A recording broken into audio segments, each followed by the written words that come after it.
Hello students, welcome to the PNT coaching classes learn easily and smartly. तो आज हम पढ़ने वाले हैं error in division of quantities.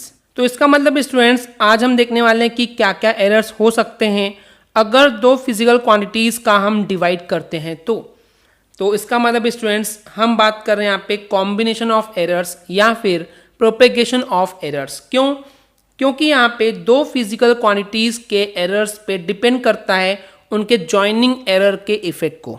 Okay, यानी कि दो फिजिकल क्वांटिटीज हैं। ओके, उनके हर एक के लिए जब हम उसको मेजर करने जाएंगे उस फिजिकल क्वांटिटी को, तो कुछ ना कुछ एरर्स हमको देखने मिलेगी। ओके, तो मान लीजिए पहले फिजिकल क्वांटिटी के लिए कुछ एरर देखने मिलेगी एंड सेकेंड फिजिकल क्वांटिटी के लिए भी कुछ एरर्स देखने मिलेगी। तो यहाँ पे दो एरर्स अलग अलग दो फिजिकल क्वांटिटीज के लिए देखने मिल रहा है। तो नेट एरर के लिए हमको उन दोनों एरर के रिजल्ट को कंबाइन करना पड़ेगा, इसलिए इसको बोला गया है कॉम्बिनेशन या फिर प्रोपेगेशन ऑफ एरर। ओके, तो बेसिकली यहाँ पे क्या है स्टूडेंट्स कि हमारे पास एक ऐसी फिजिकल क्वांटिटी है जो कि डिपेंड करती है दो ऐसी फिजिकल क्वांटिटी पे, जो कि हमको मिलने वाला है जो नेट फिजिकल क्वांटिटी है उन दोनों फिजिकल क्वांटिटी के रेशियो या फिर डिवाइड करने पे। यानी कि स्टूडेंट्स आप ये बोल सकते हैं कि अगर हमको फिजिकल क्वांटिटी Z को मेज़र करना है तो उस वजह से हमको पहले फिजिकल क्वांटिटी A को मेज़र करना होगा and then physical quantity B को मेज़र करना होगा एंड जो भी हमको ऑब्जर्व वैल्यू मिलेगी उन दोनों को हम यहाँ पे सिंपली डिवाइड करने वाले हैं, क्योंकि जो हमारा मेन फिजिकल क्वांटिटी है वो डिपेंड करता है इन दोनों फिजिकल क्वांटिटी के डिवाइड पे। ओके, तो इसलिए इसका नाम है कि error in the division of quantities. तो यहाँ पे जो हमारे पास दो फिजिकल क्वांटिटी है capital A and the capital B, मान लेते हैं कि उनकी रियल वैल्यूज जो है वो है capital A and the capital B। लेकिन जब हम उस फिजिकल क्वांटिटीज को मेजर करने गए तो उस मेजरमेंट में हमको एक्चुअल वैल्यू के साथ कुछ एरर्स देखने को मिलती है, जैसे कि मान लीजिए A plus minus dial A and B plus minus dial B। अब यहाँ पे जो dial A and dial B है ये हमने आपको ऑलरेडी बता चुके हैं स्टूडेंट्स की ये है एग्जैक्टली एब्सोल्यूट एरर। ओके, जिसको हम डायल सिंबल से रिप्रेजेंट करते हैं।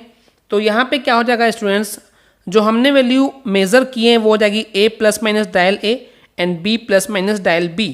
एंड इन फिजिकल क्वांटिटीज को मेजर करने में जो एरर आई है वो है इस फिजिकल क्वांटिटी A के लिए plus minus dial A and B quantity के लिए है प्लस माइनस डायल B। तो सिंपली हम क्या करेंगे, हम यहाँ पे फ्रैक्शनल एरर निकालेंगे। ओके, क्योंकि यहाँ पे डिवाइड करना है बेसिकली, तो Z equal to A upon B था।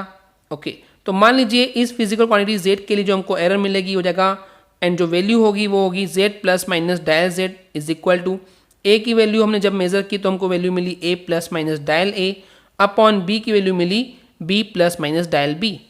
तो क्योंकि यहाँ पे physical quantity A and B के मेजरमेंट में हमको कुछ एरर मिली है, तो ऑब्वियस सी बात है जो आपकी मेन फिजिकल क्वांटिटी है कैपिटल Z उसमें भी कुछ एरर होगी एंड उसको कंसीडर कर रहे हैं प्लस माइनस डायल Z से। ओके, तो चलिए स्टूडेंट्स इसको आगे सॉल्व करते हैं। तो यहाँ पे क्या करेंगे, इन दोनों में से हम A कॉमन निकाल लेंगे एंड इन दोनों में से B कॉमन निकाल लेंगे। तो हो जाएगा ये A in the bracket of 1 plus minus dial A upon A whole upon B common निकल जाएगा तो हो जाएगा 1 plus minus dial B upon B।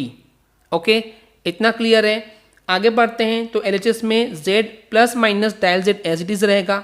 यहाँ पे इसको A अपॉन B लिख देंगे। Okay, A upon B and 1 plus minus dial A upon A रहेगा एज इट इज। इस पूरे को ऊपर लेके जाएंगे तो हो जाएगा ये 1 plus minus dial B upon B। अब यहाँ पे 1 की पावर थी, जब ये ऊपर जाएगा तो ये -1 की पावर में कन्वर्ट हो जाएगा। ओके स्टूडेंट्स, यहाँ तक क्लियर है। मान लीजिए इसको हम ले लेते हैं इक्वेशन नंबर 1। अब यहाँ पे ये जो टर्म दिख रही है इसके लिए हम बाइनोमियल थ्योरम यूज़ करेंगे। ओके, आई होप आपने मैथ्स के अगर स्टूडेंट्स है तो आपको पता होगा कि बाइनोमियल थ्योरम क्या होता है एंड अगर आप मैथ्स के स्टूडेंट नहीं है तो चलिए मैं आपको बताता हूँ कि बाइनोमियल थ्योरम क्या होता है। तो बेसिकली स्टूडेंट्स आपको मैं इतना डिटेल में तो नहीं बता पाऊंगा बाइनोमियल थ्योरम, आगे आने वाली वीडियोस में हम इन डेप्थ में देखेंगे, पर फिलहाल बस आप इतना याद कीजिए कि जो बाइनोमियल थ्योरम अगर इस टाइप से है कि 1 plus x to the power of n। Okay, and हमको इसको एक्सपांड करने पे अगर हमको फर्स्ट 2 टर्म्स चाहिए तो इसका जो बाइनोमियल थ्योरम के अकॉर्डिंग एक्सपांशन होगा वो होगा 1 प्लस n, ये टर्म सामने आ जाएगी जो पावर है, ये सेकेंड टर्म x के सामने आ जाएगी तो हो जाएगा 1 प्लस nx। ओके, तो चलिए सॉल्व करते हैं इसको। तो हो जाएगा LHS में Z plus minus dial Z as it is रहेगा A upon B and bracket में 1 plus minus dial A upon A रहेगा एज इट इज। एंड यहाँ पे क्या था एग्जैक्टली स्टूडेंट्स, पिछले पेज पे हमने देखे थे कि 1 plus minus dial B upon B पर -1 की पावर थी। ओके, तो ये -1 इसके सामने आ जाएगा, राइट। तो यहाँ पे जब -1 सामने आएगा तो हो जाएगा 1 एंड -1 हो जाएगा तो प्लस को माइनस कर देगा, माइनस को प्लस कर देगा, राइट। तो वापस से प्लस माइनस हो जाएगा, तो डायल बी अपॉन बी रहेगा एज इट इज़, यानी कि कोई चेंजेस हुए ही नहीं बेसिकली अगर हम जब इसको एक्सपांड करते हैं बाइनोमियली। ओके, आगे देखते हैं तो z plus minus dial z रहेगा as it is, a upon B भी रहेगा एज इट इज़। इस ब्रैकेट को सॉल्व करते हैं तो 1 into 1 will be 1 plus minus, then हम इसका इंटू इससे करेंगे तो डायल बी अपॉन बी।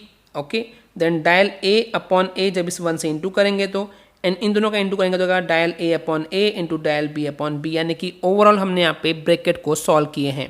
अब स्टूडेंट्स, क्योंकि dial a and dial b जो है बहुत ही वेरी स्मॉल क्वांटिटीज़ हैं, ओके, तो इनका जो इंटू करेंगे, प्रोडक्ट करेंगे तो वो भी बहुत छोटा हो जाएगा, तो इस वजह से हम इसको इग्नोर कर देंगे।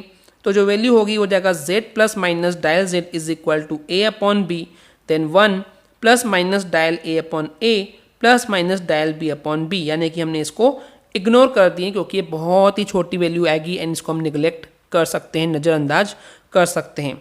तो अब क्या करेंगे स्टूडेंट्स, अब यहाँ पे LHS साइड पे भी एंड IHS साइड पे हम डिवाइड कर देंगे बाय द z। ओके, तो मान लीजिए मैंने यहाँ पे डिवाइड बाय z किया, यहाँ भी डिवाइड बाय z किया। ओके, तो z से z कैंसिल तो 1 plus minus dial z upon z। अब यहाँ पे अपॉन में z करने का मतलब है कि अब देखिए z इक्वल टू क्या था, that is a upon B था ना, स्टार्टिंग में बताया था हमने, तो अपॉन में a अपॉन बी रख देंगे तो ये हो जाएगा सिंपली क्या, ये हो जाएगा 1, यानी कि कैंसिल हो जाएगा, बाकी जो बच गया वो एज इट इज रह जाएगा। सो 1 plus minus dial a upon a plus minus dial b upon b।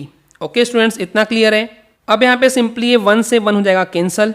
Okay, तो हमारे पास जो एरर मिलेगी वो होगी plus minus dial z upon z is equal two plus minus dial a upon a plus minus dial b upon b। अब इस fractional error में अगर हम बात करते हैं कि हमको मैक्सिमम फ्रैक्शनल एरर चाहिए तो वो होगी प्लस प्लस साइन ले लेंगे तो हो जाएगा dial z upon z equal to dial a upon a plus dial b upon b।